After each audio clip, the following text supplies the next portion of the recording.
นะครับต้องกล่าวซึ้งด้วยนะครับอยู่สกินคอนซิลนะผมเพิ่งไปเล่นแบดกับเพื่อนชาวอินโดก็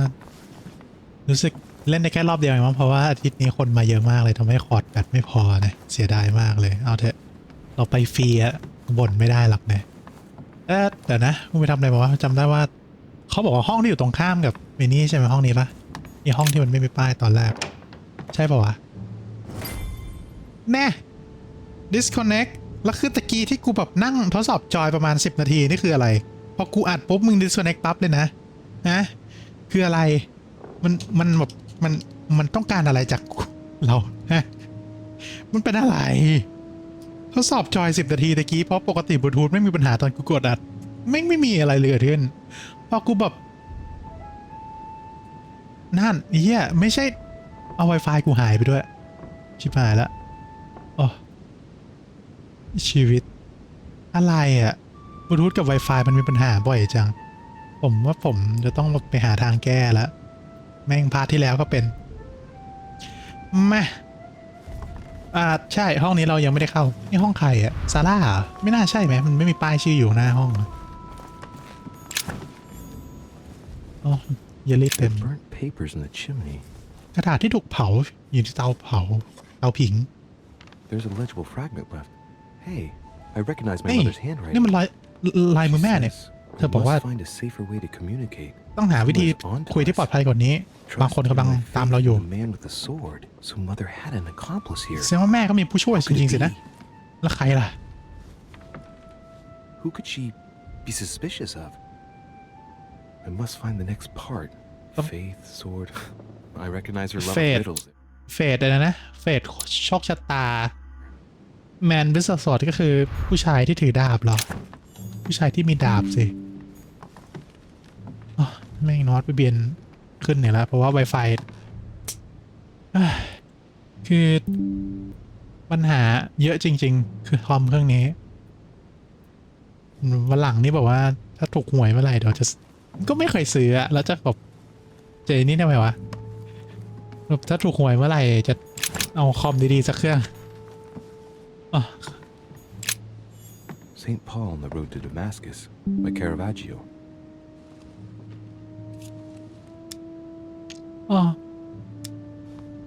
Caravaggio attained a magnificent command of black and the play of colors too. Paul facing the reveal, the curtains of his illusions being raised, and receives the light from his savior. The fuck? ไม่เข้าใจกด X เพื่อ constant you note อ๋อก็คือต้องหาคนที่มีดาบแม่นั้นมันหอกไม่ใช่โอเคผมต้องหาแมนวิทยาศาสตร์ในห้องนี้นะ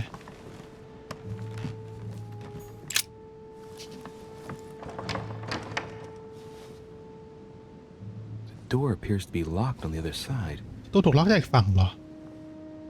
แล้วต้องมีทางลับหรือเปล่า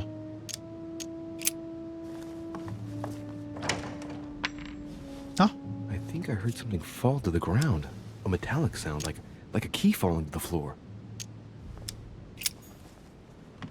ต้องหาตะแกรงไม่ใช่ตะแกรงที่เขี่ยนี่อะไรอะDante's paradise. ได้ของดันเต้ Be reassured, for what comes up here from the mortal world must ripen in our rays. ต้องหาที่เขี่ยแต่ผมจะหาที่เขี่ยจากไหนอะ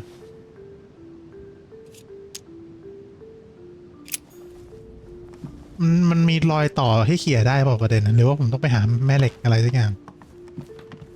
เดี๋ยวในห้องนี้ก็นี่ก็มีแค่จดหมาย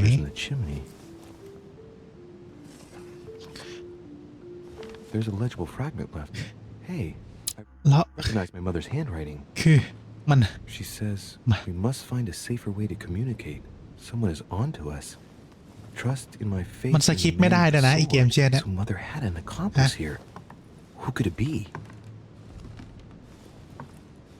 Who could she be suspicious of? สคริปต์ให้กูหน่อยเถอะ I must find the next part. Faith, sword. I recognize her love of riddles there. อุ๊ยอะไรใครแบบใครมาแห่ใส่กำลังกูตะกี้แห่แบบแห่เหมือนอุ๊ย What is this disc? แผ่นดิสเหรอ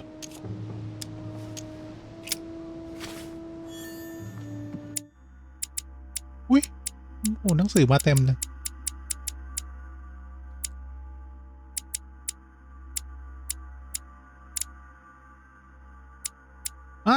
แมกเนต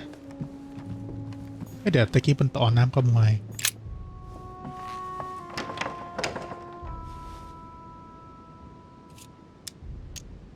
We'll see if it works. นอ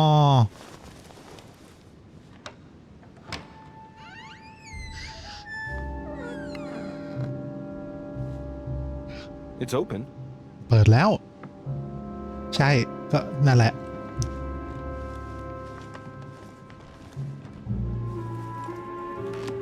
Several portraits of apostles, all signed by Guido Reni. รูปภาพของใครสักคนนะ This commode recently. Their fingerprints on the sheets and in the dust. แต่ว่าเหมือนมีคนเพิ่งมาจับรูปภาพไม่นานมานี้เพราะยังมีรอยจับรอยฝุ่นอะไรอย่างนี้ Painting of Saint Mark from the รูปภาพ collection ของ of เซนต์มาร์ก apostles by Guido Reni.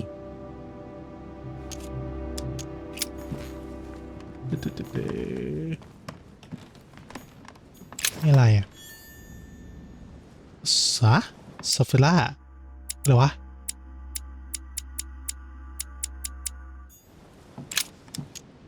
It's Saint John. เซนต์จอห์น Painted by Guido Reni. โดยกิโรลินีอีกแล้ว The New Testament. โอ้ A volume of the Gutenberg Bible. This book is incredibly หนัง precious. สือเล่มนี้มี I ค่า believe this มาก is the book my เชื่อว่านี่ mother จะเป็นหนังสือที่ referred แม่ to when calling upon the Lord. กูไม่ลีดแน่ๆคือใครบ้าจะลีดไม่มีทาง The drawing of the Apostle Matthew, รูปภาพของ painted by แม Guido ทธิว Reni, เหรอโดย represented as writing the Under- word of the Lord, transmitted by the Holy Spirit, who appears here in the guise of an angel. เราต้องหาวิธีที่จะคุยให้ดีกว่านี้วางยากแฮะ Chest with the occult symbol representing air.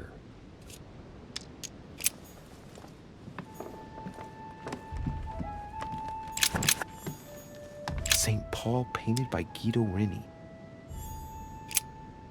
นี่ไง Saint Paul is shown holding a sword. เซนต์พอลถือดาบ Strange. There's hardly any น่า dust. แปลกแฮะไม่มีฝุ่นเลย It's been cleaned recently. เหมือนว่าเพิ่งทำความสะอาด There's a small inscription engraved on the frame. แล้วก็มีอะไรเขียนอยู่ที่เฟรมด้วย This is how Paul spoke to his pilgrims from Rome. นี่คือวิธีที่พอลนั้นได้คุยกับผู้แสดงบุญจากโรม Someone's written down the figure 11 on the painting and แล้วก็มี underlined ใคร it เขียนอะไร twice. สักอย่างอยู่ No, what does ด้ว that ย mean?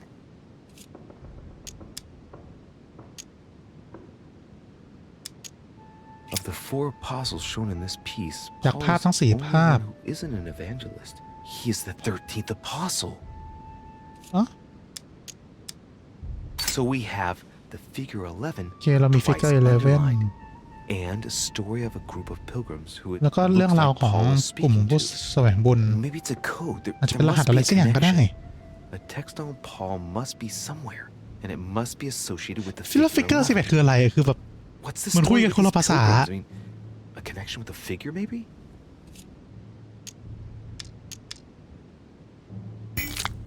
So we have the figure 11 twice underlined, and a story of a group of pilgrims who ไอ้เหี้ย it โคตร looks เปลี่ยน like Paul is speaking to. เฮ้ย Maybe it's a code. There must be a connection. A text on Paul must be somewhere, แบบนะไอ้นี่อะไรนะไอ้นี่ไม่ขึ้นเวลาเทคใช่ไหม and it must be associated with the figure 11. But what's the story with these pilgrims? I mean, a connection with the figure, maybe? เรื่องราวของผู้แสวงบุญผู้แสวงบุญ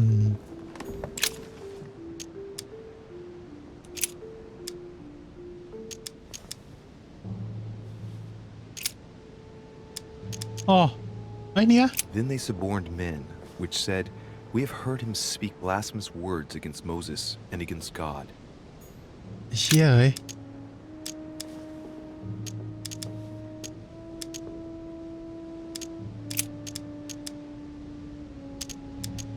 ไม่มี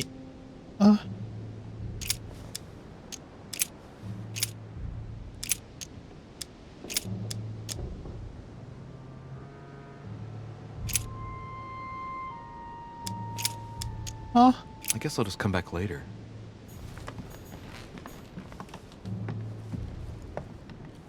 แต่ที่จริงอะผมเอา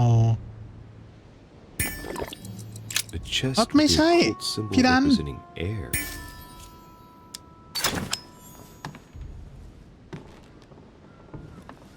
กดดันเอ็กซิล่าโอ้โคตรเปลืองเดี๋ยวนะอันไหนไงอ๋อถูกอันแล้วนี่ว่า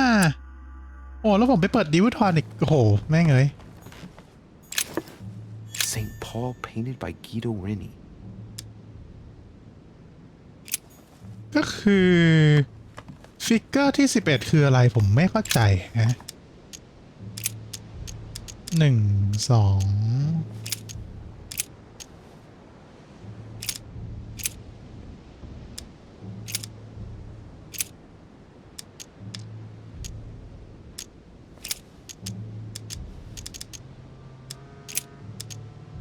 มาร์คจอห์นแมทธิวลูคการกระทำของนี่แปลว่าลูกศิษย์ปะ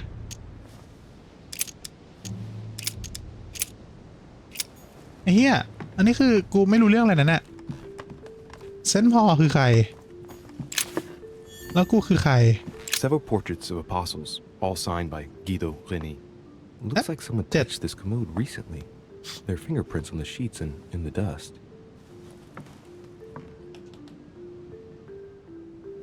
7 8 9 10 11มี11ภาพในนี้ฟิกเกอร์ที่11แต่ Saint Paul painted by Guido Reni. Saint Paul is shown holding a sword. Strange. There's hardly any dust. แทบไม่มีฝุ่น Clean เหมือนเพิ่ง recently. ถูกทำความสะอาด There's มา a small inscription engraved on the frame. แล้วก็มี Let's เขี take ย a น closer ทุกอย่าง look. This is how นี่คือ Paul วิธีที่ spoke พอ to his ได้พูดกับ pilgrims from นักแสวง Rome. บุญจากโรม Just above that, ข้างบน someone's นั้น written down the figure 11 on the painting and underlined it twice. No, what does that mean? เขียนเขาว่าฟิกเกอร์11เอาไว้แล้วก็ขีดเส้นใต้2ครั้งหมายความว่าไงฟิกเกอร์ที่11คือในที่มีภาพทั้งหมด11ภาพได้12ภาพแล้วเราจะเรียงยังไงอะหนังสือก็ไม่ได้บอกเลยกูเลยนะอ๋อมันเป็นไบเบิลอะไบเบิลแบบไม่ใช่ไบเบิลนะใช่ไหมเห็นตะกี้พูดอยู่มันไม่มีชัปเตอร์11หรอ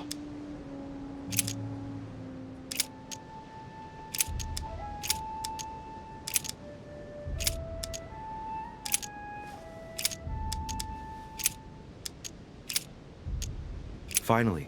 brethren, whatsoever things are true, whatsoever พูด things ผมไม่เปิด are ปากเลยนะ honest, whatsoever things are just, whatsoever things are pure, whatsoever things are lovely, whatsoever things are of good report, if there be any virtue, and if there be any praise, think on these things. ก็คือแล้วไงอ่ะมี12ภาพฟิกเกอร์ที่11แล้วผมจะรู้ลำดับของรูปภาพได้ไงอ่ะมันมีบอกหรอ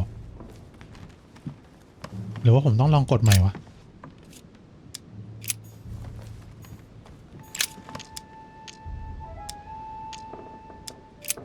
ไอ้เหี้ยเอ้ย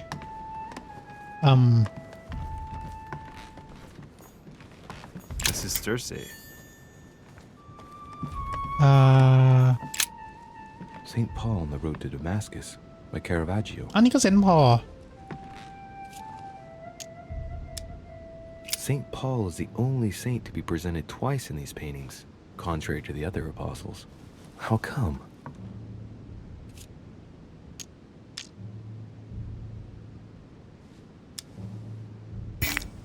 A fierce opponent of the first Christians, Saint Paul is suddenly struck by the call of Jesus Christ and converts. It's the best known conversion in Christian history,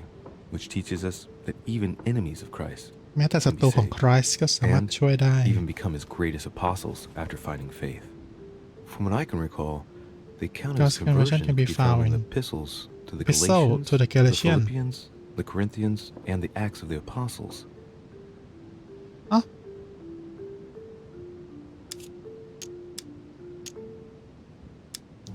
โอเคแป๊บนึงนะกูขอแคปภาพของที่จริงถ่ายรูปก็ได้แป๊บนึงคือผมจะได้ไปเปิดสมุดอีกรอบหนึ่ง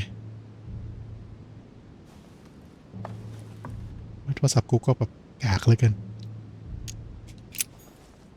โอเคก็คือต้องไปอ่านนะอ่านไอ้หนังสือนรกนี่แหละที่หนังสือที่กูสคิปไม่ได้ Epistle Galatian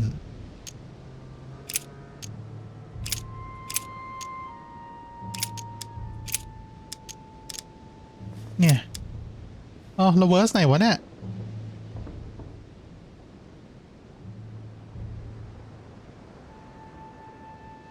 กูให้หมดทุกเวอร์สแล้วกัน or an angel from heaven preach any other gospel unto you than that which we have preached unto you, let him be accursed. อ๋อเดี๋ยวนะไอ้นี่มันพอหมดเลยนี่หว่า1/2นี่ก็พอนี่ก็พอกาแล็กเตียนไปแล้วฟิลิปเปียนอะไรสักอย่างเหรอ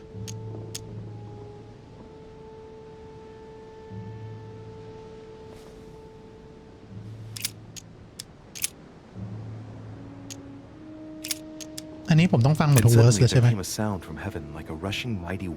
มีเสียงจากสวรรค์อย่างกับลมพัดเดี๋ยวผมเอาอันนี้ให้หมดทุกเวอร์สกันเวอร์ส And he became very hungry and would have eaten, but while they were made ready, he fell into a trance. Hey, there's a note here. A message from Mother in reply to E. We must leave urgently. เราต้องไปด่วนเลยแต่อย่างแรกฉันต้องให้มั่นใจว่า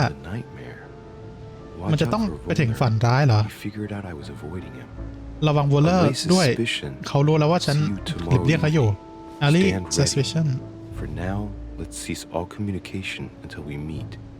Take care of yourself. ตอนนี้ก็คืออย่าเพิ่งคุยกันเลยจนกว่าเราจะเจออีกครั้งระวังตัวด้วย What happened afterward?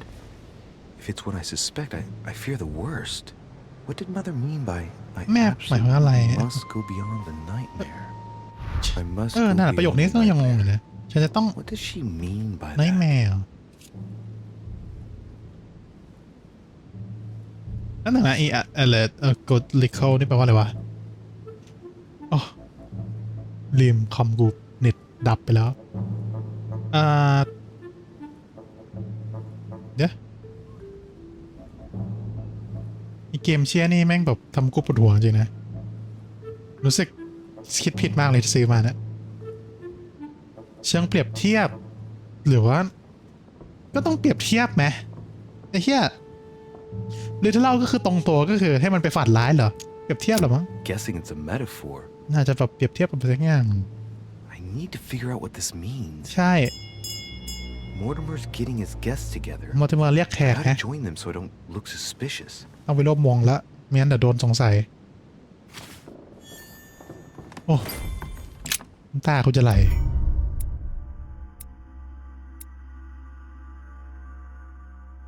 อ๋อ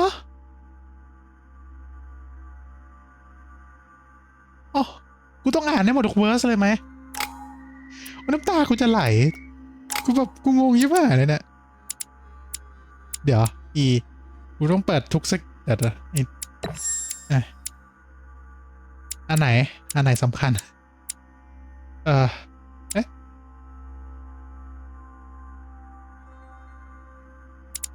อันหนึ่งนะผม diversion ว่ะ politics ไม่ต้อง เดี๋ยวค่อยกูปลดทุกสกิลให้ได้ก่อน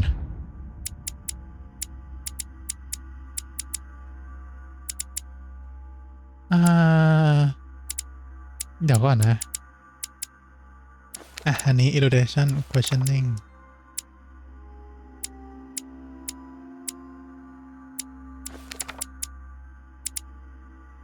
diversion ดีกว่าเอา manipulation ออกแล้ว diversion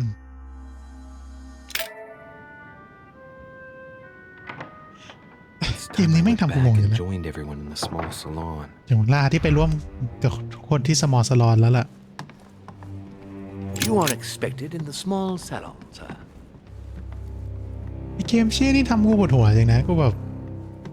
ความเป็นนักสืบกูคือไม่มีอ่ะอุ๊ย Emily, I must เอมิ speak ลี่ to you. ฉันต้องคุยกับคุณ อะไรเหรอลุยส์ I have news about your sister. ผมมีข่าวเกี่ยวกับซิสเตอร์ของคุณซิสเตอร์ของคุณ I've เจออะไร started บ้างล่ะ piecing together the ฟังนะ events ผม leading เริ่ up ม to my จะปฏิ mother's บัติต่อเรื่องราวได้แล้วกัน disappearance ต่อไป and ของแม่ your sisters. ผมแล้วก็ Did น้อง my สาว mother คุณ know about your secret? Yes, even Matt, though I belong to the ผมรู้ English เกี่ยวกับ chapter. ความลับ Her ใช่ rank in the order gives her access to a good deal of เพ personal ราะว่า information. ภาคีได้ให้ข้อมูลกับเธอเยอะมากเลย I saw in my vision. ต้องเป็นเอมม่าแน่ I ๆที่ was ฉันเห็น given to ดูใช่ understand that my mother and your sister bonded during their stay. ฉันคิดว่าแม่ของผมกับน้องสาวคุณจะแบบทำความรู้จักกันในตอนที่เขาอยู่ที่นี่นะ If mother's really killed her sister, I'd better find her by myself. ใช่ถ้าแม่ They say they spent a lot of time ถ้า together. แม่ฆ่านี่ก็คือชื่อเขาบอกว่าใช้เวลา Oh, ด้วยกัน really? มากเลย Do แล้ว you ก็ think your mother liked จะลอง Duchess กันนะ Hillsborough? Of course. นั่นเหรอ After all, she's your sister. Well, we'll find them, Emily. Trust me. Should I speak to her about my vision? If what I saw is true, she might want to take revenge. แต่ถ้าไม่บอกถือเป็นการทรยศอยู่นะ Emily, Emily. there's something else. มันบางอย่าง Go on, ที่ผมต้องบอกด้วยเอาเลย It's about your sister. เกี่ยวกับน้องสาวคุณอะ I don't ผ know ม what happened ไม่รู้ว่าเกิด exactly, อะไรขึ้นนะ แต่ว่า but it's possible มัน that เป็น my ไปได้ mother ว่า had แม่ a go คุณ at her. I ได้ know, มอง Louis. น้องสาว I ผมไป found แล้ว out that same evening. ใช่ลุยส์ฉัน Well, รู้แล้ว thanks for not trying to ขอบ hide คุณ it. ที่ไม่ซ่อนมันนะเอ้า What? รู้ทันเหรออะ Why didn't you tell me? มันไม่บอก I อะ didn't know if I could trust ฉันก็ไม่รู้ you. ว่าฉันจะเชื่อใจเธอได้หรือเปล่า Now I นะ know I ตอนนี้ฉันรู้แล้วเชื่อใจได้ It seems that your mother tricked เหมือน Emma. ว่าแม่ของคุณอาจ She จะ ทริค apparently เอมม่า asked นะ her to hide an เธอ important book ขอ so ให้ that ไป even ซ่อน she หนังสือ wouldn't เล่มห know นึ่ง where it was. เพื่อที่เธอจะได้ And ไม่ then รู้ she ว่า shot มันอยู่ her ไหน like a แล้วเธอ dog ก็ to ฆ่า make sure no one would ever find เอ it มม่า again. เพื่อที่จะไม่ให้ใครรู้เรื่องนี้อีก Why would she do that? ทำไมต้อง I ทำงั้น don't ล่ะ know, ฉันไม่รู้เหมือนกันลุย But ส์ I'll find out. แต่ฉันต้องหา You can count on that. ฉันต้องหาทางให้ Sincerely sorry. รู้ให้ได้ Thank you, ขอโทษ Louis. จริงนะ But ข you อบ do คุณลุย realize your mother will แต่ have รู้ to ใช่ไหมว่า accept the consequences แม่ของ of เธอ her จะต้องยอมรับ acts. ชะตากรรมนี้ There must be an มัน explanation. จะต้องมี Emily. คำอธิบายสิ That's มิลลี่ what we shall see. เดี๋ยวเราจะได้เห็นกัน Come, Louis. มา They're ละลุย waiting for us. ว่าเขารอเราอยู่อย่างน้อยกูก็แบบทำให้นางยอมรับตัวกูได้แล้ววะ You will pay dearly, Peru. Yeah, I'm just don't- sure you were involved จ่าย somewhere along the เนี่ย line. แกจะต้องบอกว่าจ่ายราคาไม่ใช่แกต้องชดใช้เปรูฉันรู้ว่าแกเกี่ยวกับเรื่องนี้ด้วย Right, pretend ใช่ you don't. แล้วถ้าเป็นว่าแกไม่ One รู้สิ piece of advice. Có Don't nên làm này travel nữa nè. through France on your way back. อย่ากลับไปที่ฝรั่งเศสไม่ใช่หมายถึงว่าอย่าผ่านฝรั่งเศสตอนกลับล่ะมึงชิบหาย Now, เนี่ย my friends, ใจเย็นเพื่อนไหน let's calm down. ใจเย็นก่อน Everyone seems to be a little Bueno, no cuenta. unnecessarily heated. Don't forget ทะ where เลาะ you กันโดยที่ไม่ are. จำเป็นนะ What's going on here อย่าลืมสิ exactly? Sir เกิดอะไรขึ้น Gregory น่ะ called us together Sir to Gregory, introduce the last yeah. guest. But hardly had we arrived when he set upon Monsieur Peru. ก็คือแขกคนล่าสุดของเราเพิ่งมาถึงแล้วก็แบบไป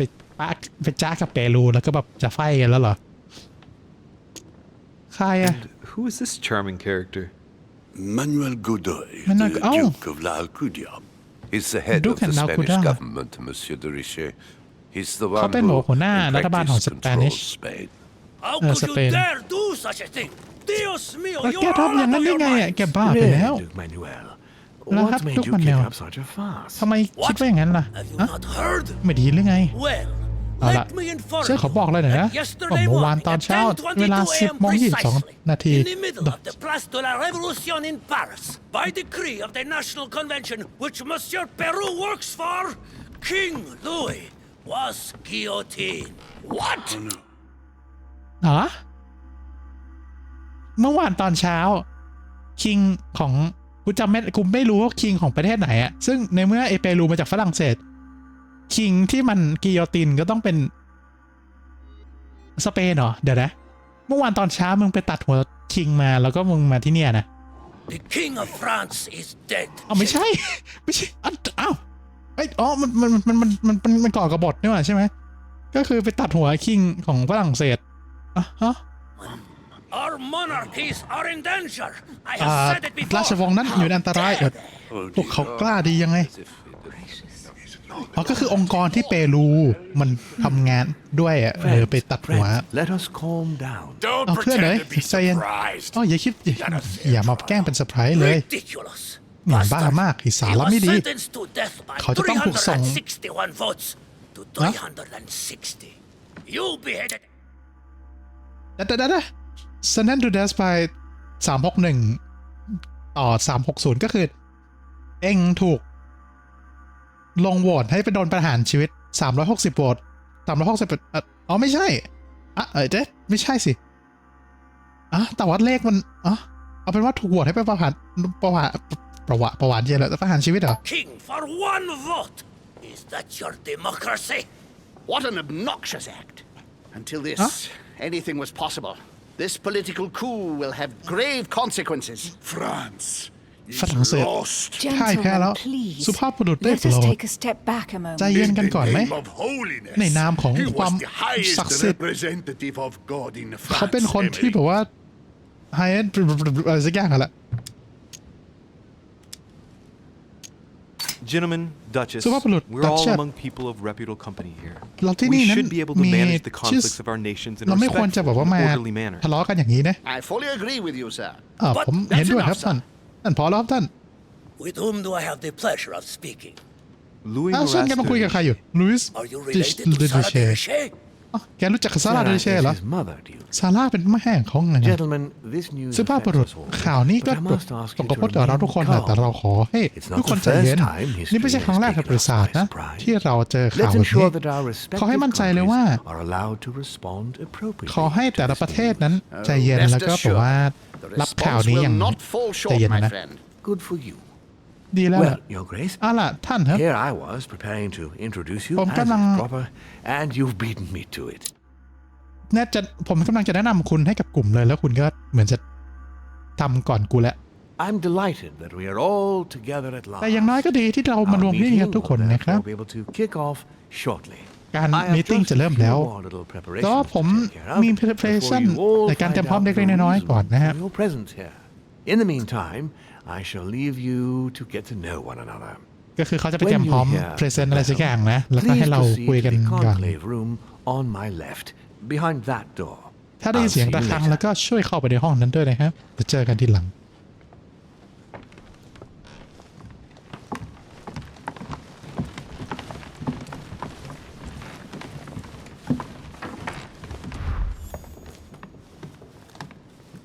Could you spare a moment, ขอเวลาสัก please, แป๊บหน่อย sir? ได้ไหมท่าน Glad you asked. ดีใจ I ให้ want ถาม to talk to you too. กูก็อยากจะคุยกับมึงเลยแน่นอน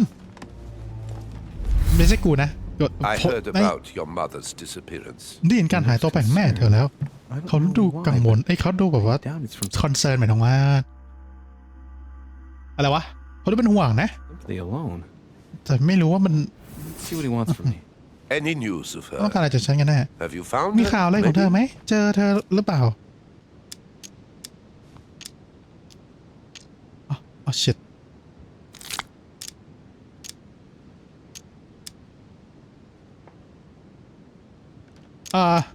ไม่นะมันเพิ่งไปรักอะเซเบตไม่ใช่เหรอวะเอาขวาบน Hear แล้วกัน you นะ speak, it sounds like you and my mother ฟังเหมือนว่า were คุณกับแม่ของ close. ผมใกล้ Let's say ชิด I กัน hold นะ your mother in high ต้องเรียกว่า esteem. ฉันนับถือแม่ของเธอสูงเลยนะ We ใช่ were even planning to work together. เราวางแผนที่จะทำงานด้วยกันด้วย That's what he ซ้ was getting at. ำอ๋อนี่เอง Did she tell you about เธอได้บอก our อะไรเกี่ยวกับ arrangement? การ arrangement ของเราไหม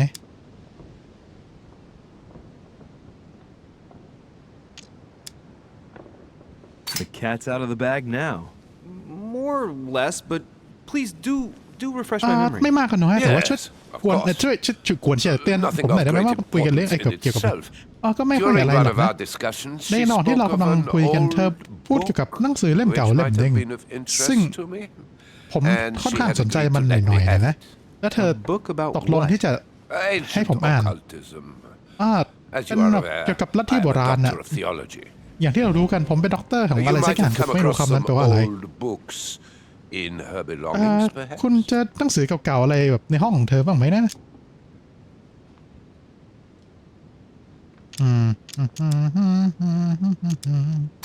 The least one can say is that he doesn't beat around the bush.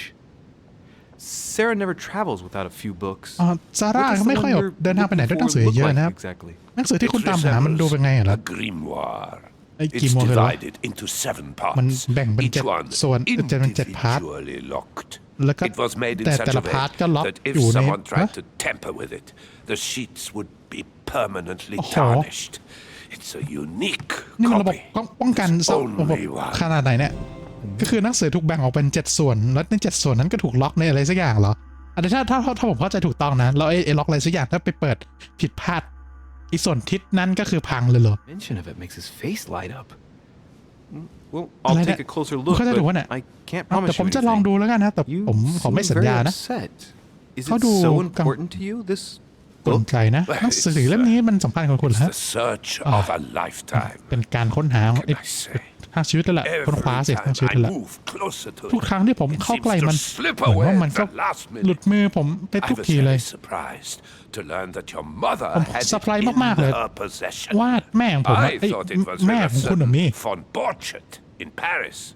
Do you know him?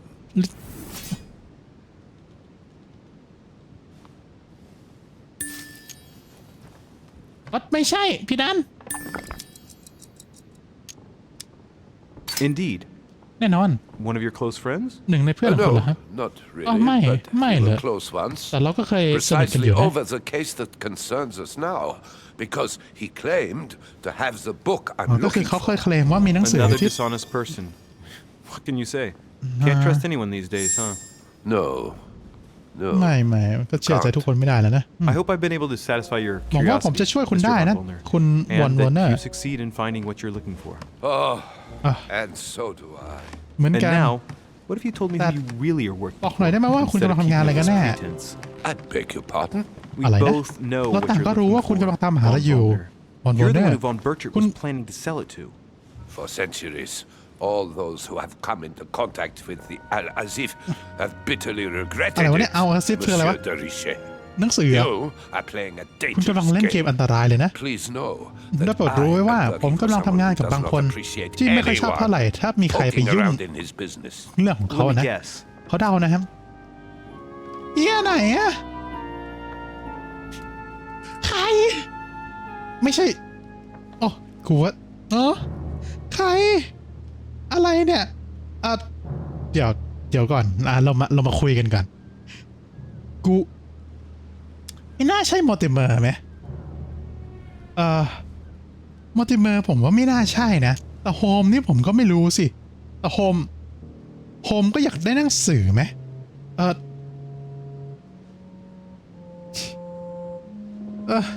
อะไรวะเนี่ยแล้วไอ้คิงกับปรูเซียนี่คือใครอะปรูเซียคิงกับปรูเซียอีกคนที่โดนตัดหัวไปเหรอเดี๋ยวนะ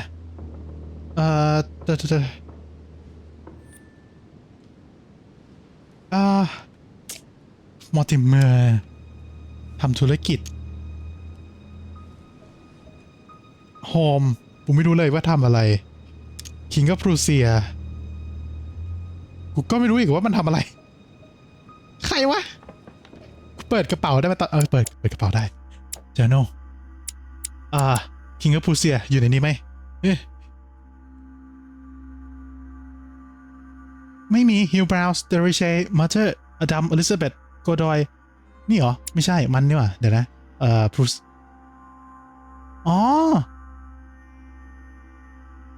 ก็คือเป็นประเทศก็คือเป็นราชาของประเทศเขาเหรอ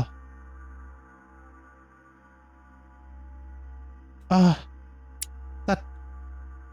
ราชาก็ไม่ได้จะโกรธขนาดนั้นไหมเดี๋ยวนะก็คือมีเกโกรี่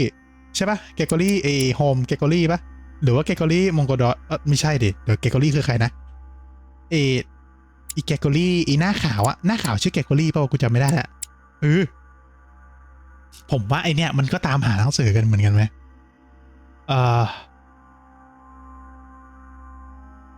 ก็คือไม่โฮมเกโกรี่ก็อีนั่นอยู่ไหนอะอีหน้าเดลิชไม่ใช่เดลิเชสิเปรู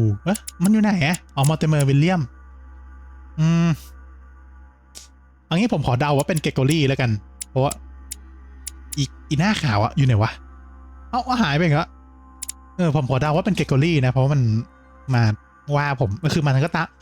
ก็น่าจะตามหาหนังสือเหมือนกันแหละจากนิมิตที่เราเห็นนะตอนที่มันเข้าห้องของมาเจอซาร่ากับน้องสาวของเอมิลี่อะใช่ไหมล่ะคือเรารู้แค่ว่ามันเกี่ยวโยงกับเรื่องนี้แค่นั้นอะ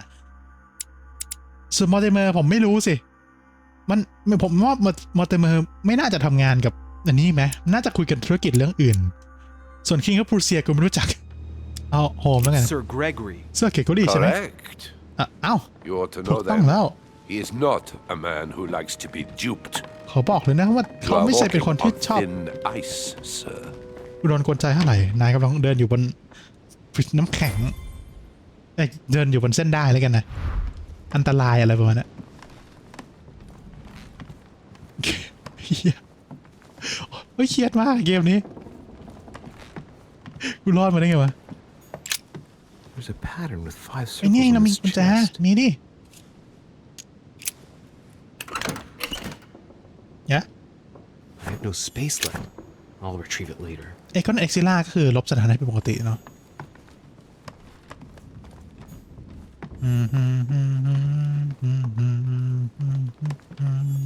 A Byzant from the Byzantine Empire. A coin often used during the St. Louis era.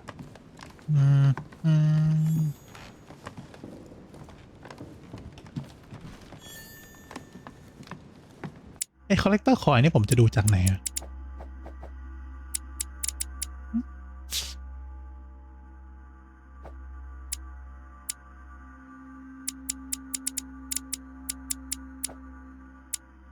ไหนอ๋อนี่ไง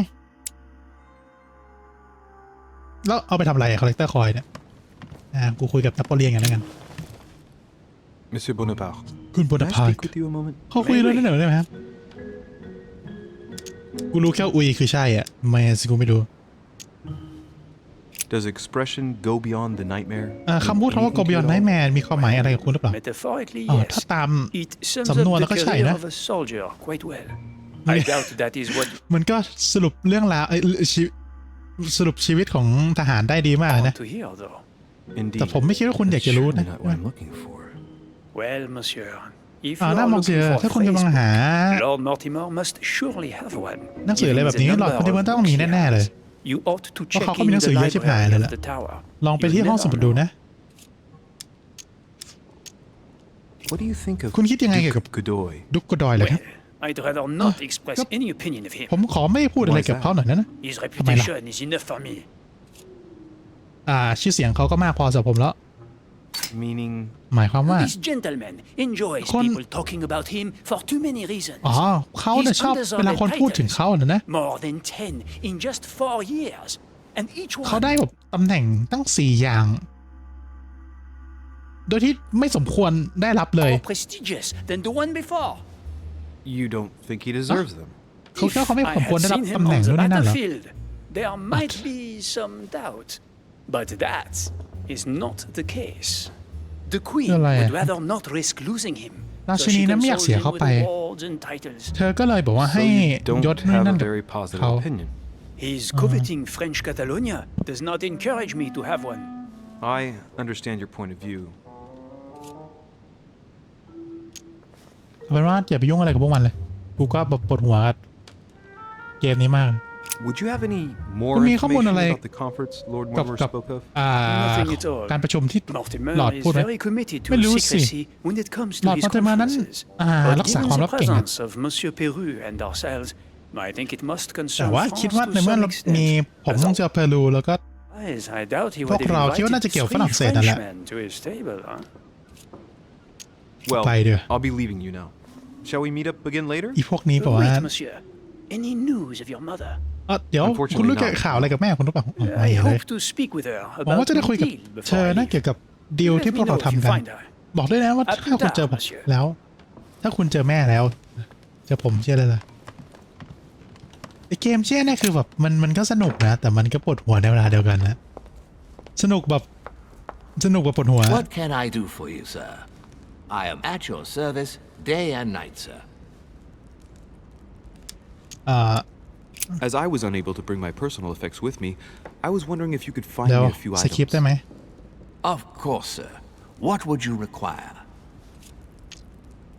ขอไปแล้วเอาใหม่ไม่ได้เหรอ My good fellow, เพื่อนไหน would you have any คุณมีแอมเบอร์เหลือบ้างไหม available? I would. ผม But มีครับแต่ว่าน่าเศร้าที่ว่าผม unfortunately, I ไม่น่า don't จะ think ได้ I รับ am อนุญาตให้ authorized คุณ to นะครับ give it out, sir. ผมเชื่อว่า I มันเป็นอัญ believe มณี it is ล้ำค่า a precious stone.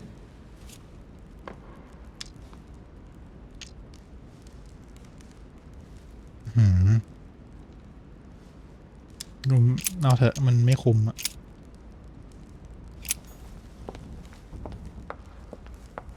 มรกตไม่ใช่นั่นมัน Emerald Ember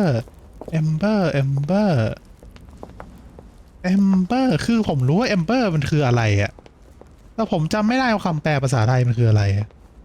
ย้อนแย้งไหม Blind Oedipus. Blinded himself. เฮ้ยเราออกไปข้างนอกได้แล้ว What a tragic แต่ผมลองออกไปดูตรงท่านั่นดีกว่า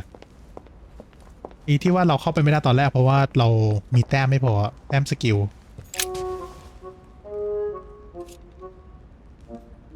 Go beyond the nightmare. ไปเลยจุด This line remind you เดี๋ยวนะกูจะแปลคำนี้นะเอากูขอตรงตัวแล้วกันกูไปย้อนได้แม่คำพูดนี้ of anything in particular? ทำให้คุณนึกถึงอะไรบ้างนะ caught me unaware here. อ๋อฉันตกใจเหมือนกันนะลุยส์ Let me think ขอ about คิด it ก่อนนะ a second. No, ไม่เลย nothing comes to ไม่ mind. สักนิด Sorry, Louis, but ขอโทษ I นะ am ลุย unable to help you. แต่ช่วยไม่ได้เลย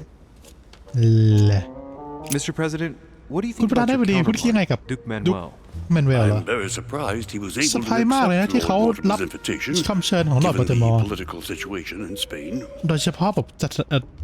ด้วยสถานการณ์ตอนนี้ที่สเปนนะกูไม่อยากรู้ว่าเปลือง I wonder what promise Lord Mortimer could have made อยาก to รู้ make จัง him ว่า agree to come here, given the ลอร์ดบัลติมอร์นั้น circumstances. สัญญาอะไรกับเขาทำให้เขาอยากมาที่นี่ใครจะรู้ล่ะ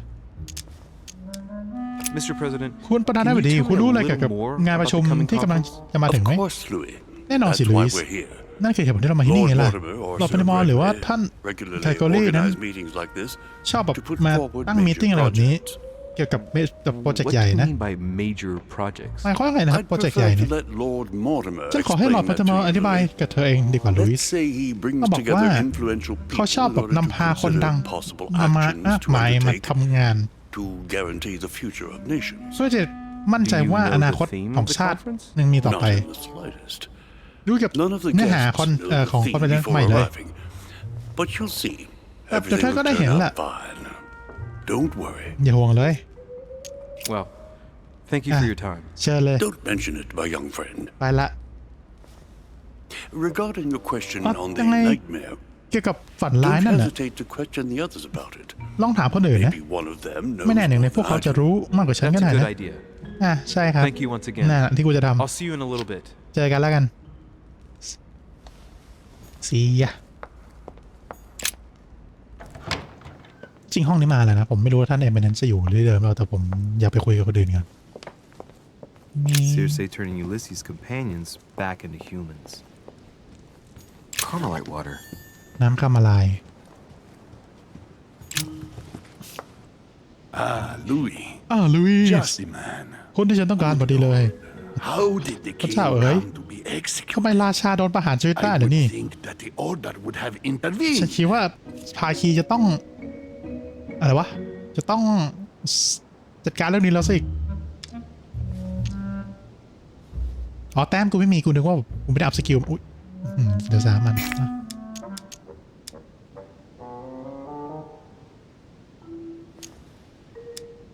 Your Eminence, I'm ท่านครับ sorry for ขอ King โทษ Louis, นะครับ but he did everything to put himself there. Louis,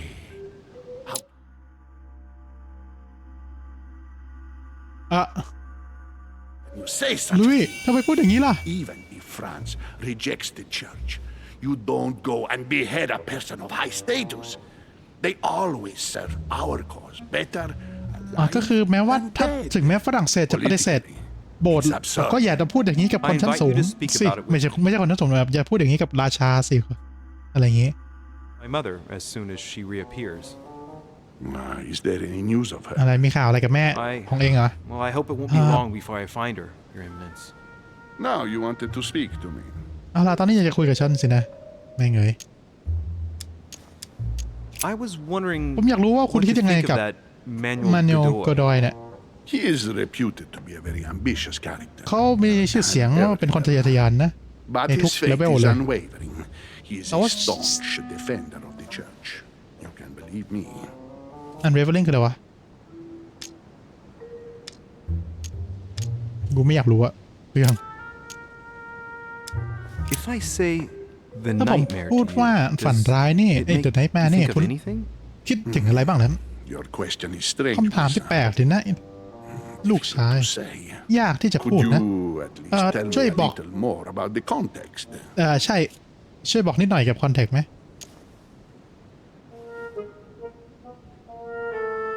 Think of a place and คิด tell เกี่ me ยวกับ the สถาน first ที่ thing that comes into your mind when I say the nightmare.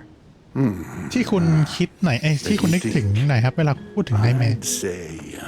ต้องบอกว่า Lord Mortimer's favorite painting on the wall behind his desk. อ๋อ You know that ภาพวาดที่หลอดพอตมชอบในสุดอยู่หลัง there โต๊ะ when it was exhibited. It is titled The Nightmare, and it มัน shows ชื่อว่า The a Nightmare woman lying down with a creature sitting on อ๋อ her, and in the background, a horse. I don't know if it will be of any help. ฉันไม่รู้จะช่วยได้หรือเปล่านะ แต่ว่าฉันก็คิดไม่รู้อย่างอื่นแล้วล่ะ You never know. Thank you for that, ขอบ though. คุณนะครับท่าน I gotta go and see it just in case, though. ไม่ผมว่าใช่นะ Thank you for เรื่อง everything. หัวข้อการประชุมผมไม่สนละ I ผมไม่คุยด้วย shan't ละ take up any more of your time.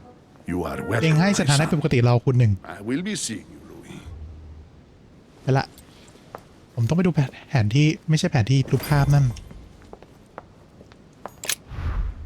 Go Beyond Nightmare หมายถึงว่าให้เดินผ่านรูปภาพไปเหรอคิดว่างั้นนะ Duchess Emily Hillsborough. อ๋อไปทางนี้ดีกว่าอ้อมทำไม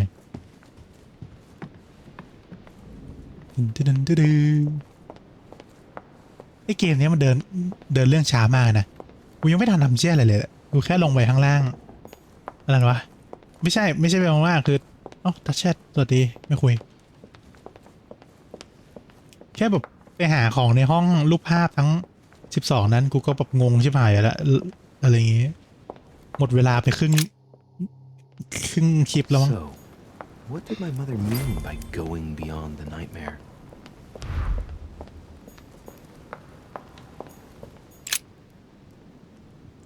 Let's take a closer look.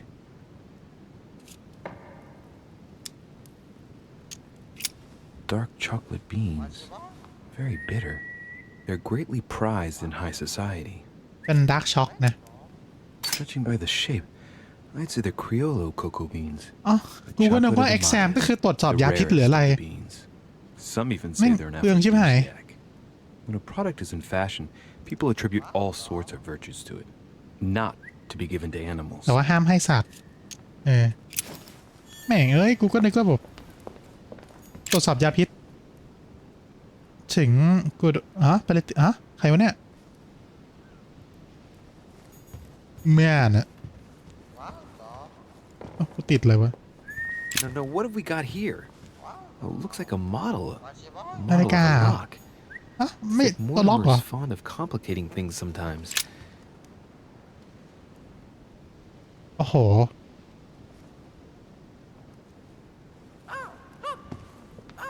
The Nightmare painted by รูปภาพ Fuseli ไนท์ in แมน 1781. วาดโดยเฟสลี่ This must นี่ be จะต้อง what เป็น my mother ที่ was ที่ talking แม่พูดถึง about. แน่ Now just need to find out ต้องหา what วิ she ธี meant by go beyond. Go Beyond Hey, Hey. looks like it's mounted on rails on each side. It should lift up, I think. เหมือนว่ามัน There must be a ยกขึ้นได้เหรอ mechanism somewhere. แต่ว่ามันต้องมีกลไกสักที่ชิบหายแล้ว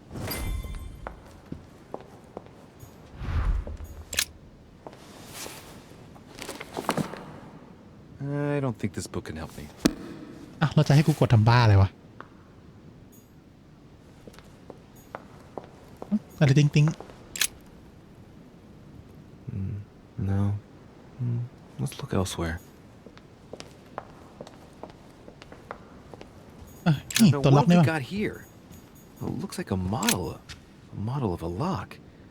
It's as if Mortimer is fond of complicating things sometimes. no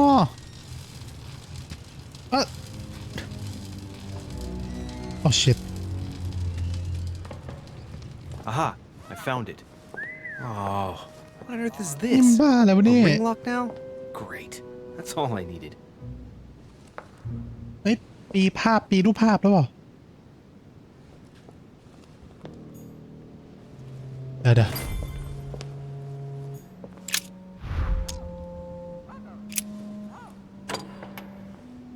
Well, I got it wrong. It doesn't matter. องุ่น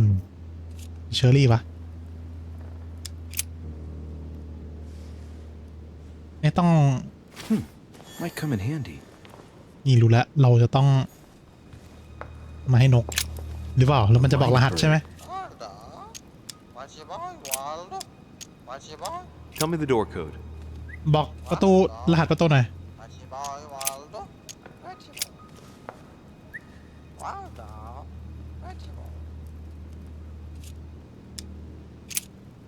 Tell me the door code.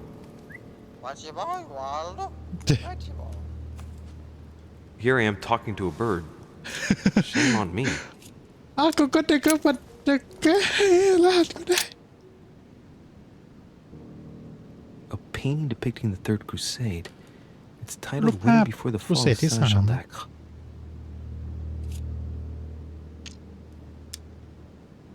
อ๋อแล้วทีนี้ใช้ politics มันกูต้องตรวจสอบรูปภาพนี่ใช้ politics เหรอวะ William Alexander Mortimer I, the 12th month of Anno 5190 5190. That's a funny date. มันที่แปลกดีนะ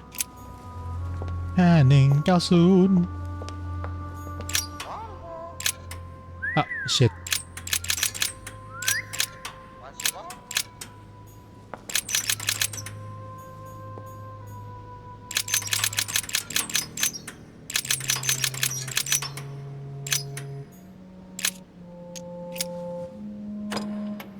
Damn it. It ไม่ doesn't ใช่ work. อ่ะ 5190. I was pretty sure it was right. Maybe I didn't use the right dating system.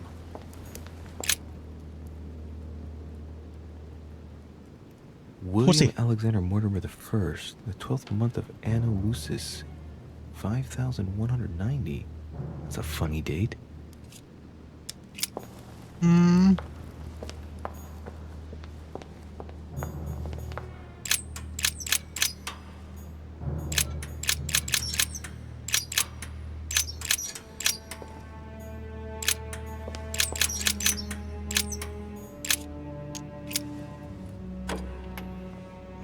'Well,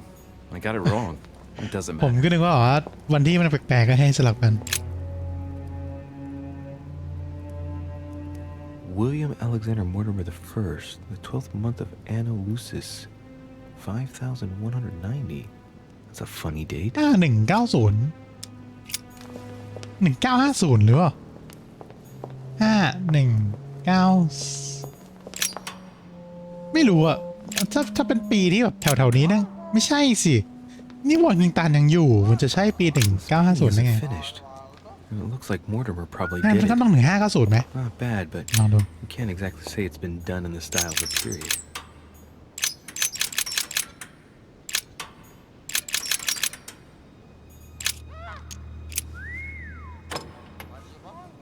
Well, I got it wrong. It doesn't matter.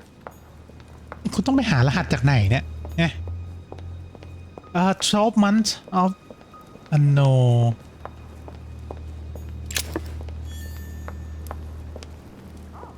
หนังสือ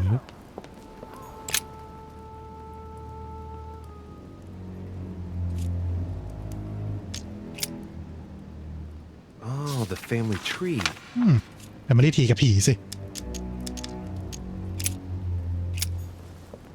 มัน Family Tree ยังไงวะนี่ใช่ไหมนะ William Alexander William Alexander Mortimer Anno ที่หนึ่ง Lucis. จอบมันรับ5190 That's a funny date.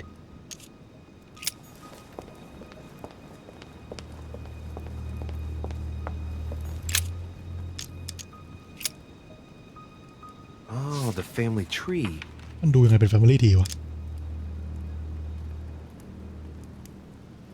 The first William Alexander Mortimer. Alexander He was born in 1131 1131 and distinguished himself during the Third Crusade, แล้ว during ก็ which he rubbed shoulders ปลอม with แปลง Richard ตัวเอง the ใน Lionheart. สงครามครูเสด He showed outstanding bravery during the siege of Saint-Jean d'Acre. แล้วก็แสดงความกล้าหาญมากๆในสงคราม In the ตาย country of 1211 at the age of 80. What longevity. Nice. Nothing is mentioned about his wife. เดี๋ยวนะเดี๋ยวมันมีตัวเลขอะไรบ้างนะ William กูลืม Alexander จ Mortimer. He was born in ำ1131กับ 1131 1120ป่ะ and distinguished ไม่ himself during 1131 กับ 1211 during มั้ย which he rubbed shoulders with Richard the 1131 กับ Lionheart. He 1211 showed outstanding bravery during the siege of Saint-Jean d'Acre. He died in 1211 in the country of ลองทั้ง Westford คู่ at ละ the age of 80. What longevity! Nice. Nothing is mentioned about his wife.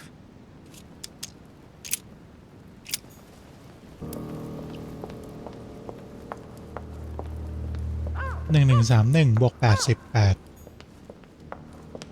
อันเราไปเป็น 1121 อ่ะ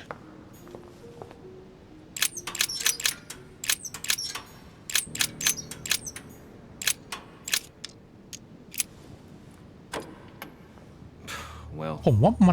าเราต้องไปบวกลบเลขอะไรสักอย่างไหมไอ้5190นะมันเป็นปีที่แปลกมาก 2,000 years later. อันนี้ผมว่าผมจะต้องจ่ายแล้วล่ะอันไหนวะดื่มน้ำคาไมล์ William Alexander Mortimer I,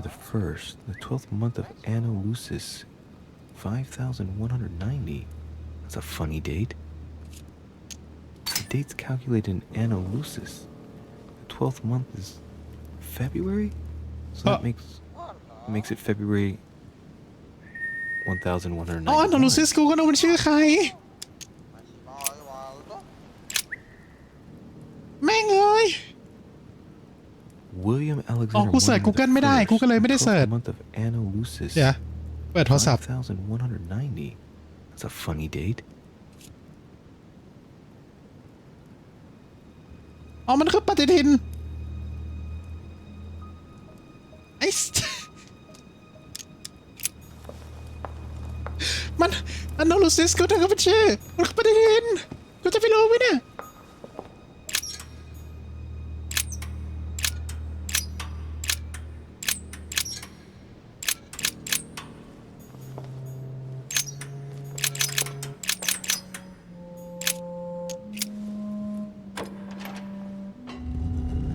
กูคนนึกว่ามันคือชื่อใครมันคือปฏิทิน Sesame.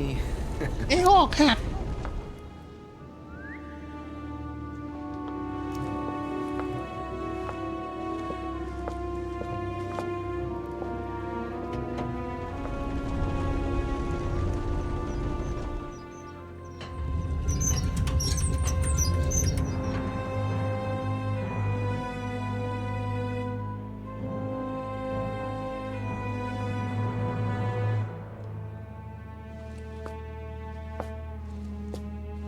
Let's see what you've been hiding, Lord. ผมพอแค่นี้ก่อนนะผมแบบปวดหัวกับตะกี้มากชอบมานั่นเป็น Anno Lucis กูก็นึกว่าเป็นชื่อของอะไรสักอย่างมันก็คือชื่อจริงๆแต่ผมไม่ได้เสิร์ชเพราะว่าต้องขี้เกียจเสิร์ชในโทรศัพท์คือตอนแรกจะเสิร์ชคอมว่า Anno Lucis ก็เลยแต่ว่าคอมการ์ด Wi-Fi ไม่ใช่ Wi-Fi ไดเวอร์เด้งออกไปแล้วกูก็แบบไม่เป็นไรกูลองกูปวดหัวว่ะกูน่าจะเสิร์ช Google ว่า Anno Lucis คืออะไรคือมันต้องเสิร์ช Google จริงๆนะมันคือชื่ออะไรไม่รู้ถ้ากูไม่ใช้น้ำคาโมไมล์กูก็ไม่รู้เลยนะมันคือปีอะไรงั้นก็ถ้าใครชอบอย่าลืมกดไลค์กด Subscribe มาใจผมด้วยนะครับอย่าด่าผมนะไม่รู้จริงๆว่า Anno Lucis คือปฏิทินอะไรก็ไม่รู้ส่วนนี้ก็ต้องขอลากันไปก่อนนะสวัสดีครับ